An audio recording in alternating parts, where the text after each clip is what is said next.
Do you like making stuff? Are you just getting into woodworking or photography or 3D printing or cooking?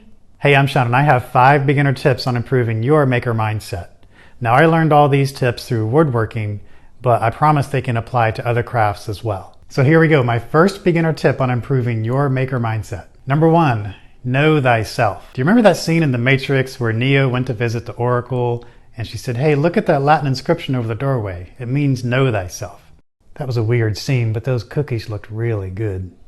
For me, know thyself means know your limits, especially as a beginner. Don't go too big, too fast. Accept all imperfections and study how to fix them and not repeat them, or even better yet, how to hide them. Starting out can be tough, especially if you have limited tools and time and money. So at first, let your value be in the techniques that you're learning and not so much in producing a perfect product.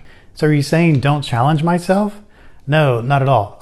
All I'm saying is if you're going to challenge yourself, make sure it's attainable and realistic. Don't give yourself this unreasonable task that you're never going to be able to complete. You get enough of that at work, don't do that to yourself in your spare time. My number 2 beginner tip on improving your maker mindset. Don't get overwhelmed by the purists, especially in woodworking. Don't get tripped up by expert craftsmen and fancy magazines and uppity podcasts. Those are great resources and excellent for inspiration. But just because some expert who's been teaching for 30 years uses a $400 hand plane with a hand-forged Damascus blade that's only sharpened on $800 diamond stones, that's not you. And that's not where your craft begins, because that guy is not a beginner. Don't let their years of experience intimidate you. If they truly are experts in their craft, then they should be excited that you are interested in learning their craft. If they're looking down at you and stubbing their nose at you, trust me, those are not the experts you want to look up to. My number 3 beginner tip for improving your maker mindset. Stop before it gets worse. If you find yourself making a lot of stupid mistakes, take a break and walk away.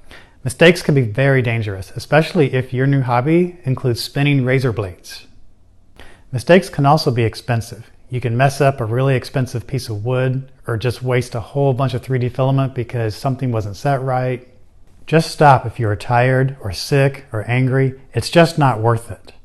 Remember tip number 1, know thyself? Know thyself. You know your limits. You know when you should stop and either take a 10-minute walk or just stop for the day and pick it up again tomorrow. If it's a matter of safety, it's just not worth it.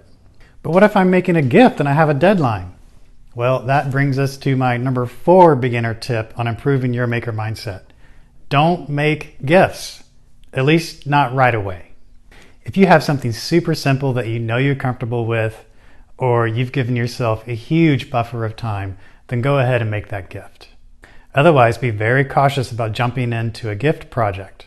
But when we dive into our new craft, we get excited and we want to share it and we want to make something for somebody we love. And that's awesome, we should do that. But the problem is sometimes that project doesn't go according to plan, and then you make mistakes, and then you get in a rush, and then you make more mistakes, and then you go see tip number 3. Stop before it gets worse. And speaking of mistakes, that brings me to my number 5 beginner tip on how to improve your maker mindset. Don't show your mistakes, especially in woodworking. We're so excited to show people this cool new thing we made, but we're constantly pointing out all the mistakes. Why are you doing that? Be confident in what you've made. If you made a piece of crap, then own that piece of crap. If you must say something about its imperfection, then make it more positive and hopeful and future-looking.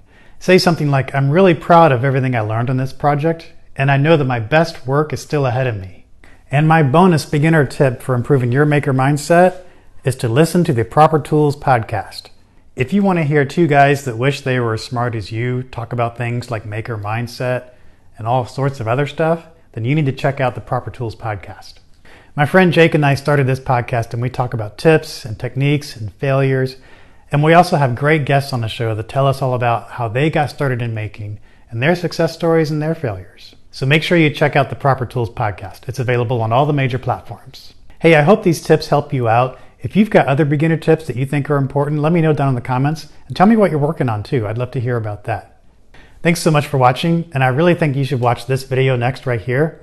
And my friend Jake, he wants you to watch this one right here.